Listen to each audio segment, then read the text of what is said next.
स्वामी, जैसे आपने fear, pen और एंगर की बात की हम्म, कि एनेग्राम के माध्यम से हमें पता चलता है हम्म, कि कौन सा आदमी किस चीज़ से गवर्न हो रहा है, फियर से हो रहा है, एंगर से हो रहा है या पेन से हो रहा है। तो मतलब करोड़ों लाखों तरह की पर्सनैलिटीज़ हैं यहाँ पे। तो वो एनेग्राम के माध्यम से कैसे हम मतलब फाइंड करते हैं कि भाई ये फियर से गवर्न हो रहा है और ये एंगर से और ये पेन से। पर्सनैलिटीज दुनिया में लाखों तरह की नहीं है, लाखों तरह, लाखों लोग हैं, करोड़ों लोग हैं। पर्सनैलिटीज तो कुछ गिनी चुनी है। ऐसा है कि जब भी हम इस तरह की वर्कशॉप्स करते हैं तो हम जो भी लोग वर्कशॉप करने आते हैं उनका एक असेसमेंट लेते हैं, एक 90 स्टेटमेंट का, 90 स्टेटमेंट का। अभी हिंदी वाले जो हमारे मित्र आते हैं हिंदी की वर्कशॉप करने के लिए, उनका 90 पॉइंट्स का हम एक असेसमेंट लेते हैं जो वो खुद ही देते हैं। वो एक 5 ग्रेड पर अपने आप को मार्क करते हैं।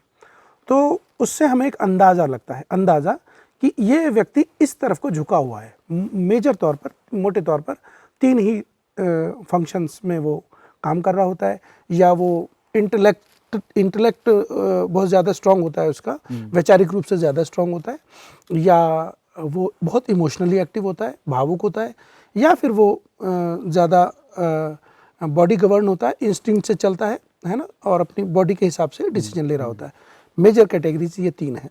तो उस टेस्ट को लेने से हमें पता चल जाता है कि इस कैटेगरी में फॉल कर रहा है। फिर जब डिटेलिंग होती है उनके निजी अनुभवों के साथ, उनके इमोशंस की, कि इमोशन किस तरह से प्ले कर रहे हैं, तो एग्जैक्ट कैटेगरी निकलती है। एनीग्राम के सिस्टम में ये है कि पूरी दुनिया में 9 तरह की पर्सनैलिटीज़ होती हैं। हर कोई व्यक्ति किसी ना किसी पर्सनैलिटी में पड़ता है। तो अब ये कहा जाए कि दुनिया में 7-8 अरब लोग हैं, सिर्फ 9 ही कैटेगरी में आप बांटेंगे, यानी एक कैटेगरी में 70-80 करोड़ 90 करोड़ लोग हो जाते हैं, ये बात सही है। लेकिन और फिर भी लोग अलग अलग होते हैं। होता ऐसा है कि लोगों के अलग होने के बहुत सारे कारण होते हैं, बहुत ही सारे। उसका भी एक्सप्लेनेशन इसमें आता है। हॉरिजॉन्टल एक्सप्लेनेशन अलग चलता है, वर्टिकल डिफरेंसेस अलग चलते हैं, मगर मोटे तौर पे कोई भी व्यक्ति या भावुक होता है, या वो मेंटली एक्टिव होता है यानी शार्प होता है, या फिर वो अपनी फिजिकल एंकरिंग से चल रहा होता है। मोटे तौर पर यही 3 होती हैं, और इससे 9 तरह की पर्सनैलिटियाँ बनती हैं। तो उस असेसमेंट से हम कर लेते हैं, उससे हमें थोड़ा एक अंदाज़ा लगता है। फिर फर्दर डिटेलिंग जब चलती है, सारे एक्सप्लेनेशन चलती है, जिसमें कि हम बचपन से कहानी लेते हैं कि किस तरह से बच्चा परसीव कर रहा होता है फैमिली का एटमॉस्फेयर। और फैमिली में कोई 2 भाई हैं, कोई 3 भाई हैं, आप ही देखिए ना, एक ही फैमिली में 2-3 भाई हैं, पेरेंट्स तो वही हैं, माहौल वही है, उनको सब सुविधाएं वही बराबर मिलती हैं, फिर भी 2 भाई बिल्कुल ऑपोजिट हो जाते हैं। इस कारण से हो जाते हैं, उनका परसीविंग लेंस बिल्कुल अलग होता है। बेशक वो एक ही परिवार में पल रहे हैं, लेकिन उनके परसीव करने की क्षमता अलग होती है। वो क्यों अलग होती है, ये भी अलग कारण है, बिल्कुल अलग कारण है। तो जिस एंगल से बच्चा परसीव कर रहा होता है, उसी तरह से वो धीरे धीरे अपनी उस यात्रा को डिज़ाइन कर रहा होता है। कुछ फैमिली का माहौल उसको डिसाइड कर रहा होता है, कुछ वो खुद भी बड़ा हो रहा होता है, उसका नर्वस सिस्टम में, मेमोरी में चीज़ें रजिस्टर हो रही होती हैं, वो खुद भी समझ रहा होता है। खुद जब छोटा सा बच्चा अपने चैलेंजेस को डील करने के लिए बड़े ही अपने निजी रास्ते निकालता है, तो उसकी धीरे धीरे, चूँकि माँ बाप पे डिपेंड होता है, खास तरह की डिज़ायर बनती चली जाती है कि माँ बाप को दुख नहीं दे, माँ बाप को तकलीफ़ नहीं हो, उसके सिस्टम में कोई प्रॉब्लम ना आए। वो नाजुक कोमल बच्चा होता है, मासूम होता है, उसके लिए यही बड़ी शिद्दत बात होती है कि माँ नाराज़ हो जाए, पिता नाराज़ हो जाए, तो वो अपनी निजी डिसाइड कर रहा होता है। तो धीरे धीरे करके स्पेशल डिज़ायर बन जाती हैं।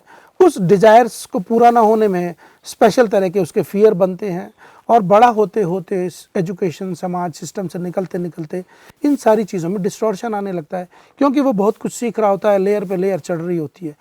तो जब वो डिस्टॉर्शन आने लगते हैं, तो वो अजीब ढंग से उस इमोशन को शुद्ध रूप से तो देख नहीं पाता, उसकी नई नई व्याख्याएं उसके मन में काम कर रही होती हैं एडल्ट होने तक।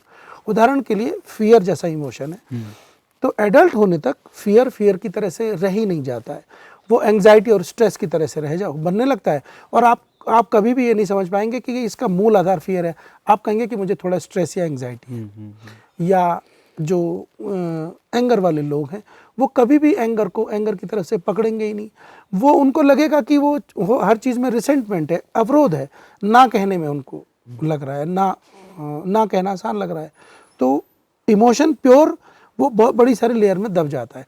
अगर इमोशन प्योर ही रह जाए तब तो कोई बात ही नहीं है, लेकिन चूंकि इमोशन डिस्टॉर्टेड हो जाता है और फिर डिस्टॉर्ट होने के साथ साथ वो अलग ढंग से काम भी करता है। तो हमें कभी भी पता नहीं चल पाता है कि हम कोई व्यवहार ऐसा क्यों कर रहे हैं, हमारी कोई आदत ऐसी क्यों बन रही है, हम चाहते हैं फिर भी उस आदत को तोड़ क्यों नहीं पाते हैं। इसलिए नहीं तोड़ पाते कि पीछे से ड्राइविंग फोर्स तो वही मिले जा रहे लगातार। हमने ड्राइविंग फोर्स को और अपने हिडन मोटिवेशन को अगर पकड़ा नहीं, पहचाना नहीं, तो वो सदा पीछे से काम करेगा। हम जो भी सोचें, हम सुबह उठने का निर्णय लेंगे 6 बजे उठेंगे, उठ नहीं पाएंगे, क्योंकि हमारा चैलेंज कुछ और है। हम मन में सोच रहे हैं 6 बजे उठेंगे, लेकिन हमारा चैलेंज बॉडी है। बॉडी के लिए हम क्या करेंगे। तो हमें इससे सारी मैपिंग मिलती है। जहाँ तक आपका ये सवाल है कि इतने लाखों लोग हैं, वो इसमें वो ऐसे ही है क्योंकि सभी लोगों में 3 मेजर सेंटर हैं, मेजर पॉइंट्स हैं, मेजर लेवल्स हैं, जिससे अपनी लाइफ हम चलाते हैं। या हमारी थिंकिंग है, या हमारी इमोशन है, या फिर हमारा इंस्टिंक्ट है, जिसको बिल्कुल लूज भाषा में गट्स बोलते हैं। तो यही 3 हैं और चौथा कोई लेवल नहीं है, जिससे हम अपने डिसीजन लाइफ के ले रहे होते हैं और चल रहे होते हैं। लेकिन इन सब के अलग अलग ढंग से काम करने से, बिल्कुल अलग ढंग से, तो ये व्यक्तित्व में फ़र्क हो जाता है। मगर असेसमेंट टेस्ट के साथ बहुत कुछ चीज़ें दूर तक क्लियर हो जाती हैं, काफ़ी कुछ हेल्प मिल जाती है व्यक्ति को।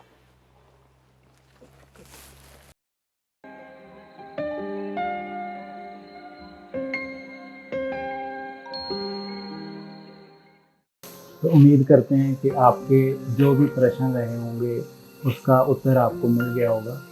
तो कोई भी अगर और प्रश्न आपका है तो नीचे कमेंट बॉक्स में उसको डाल दीजिए।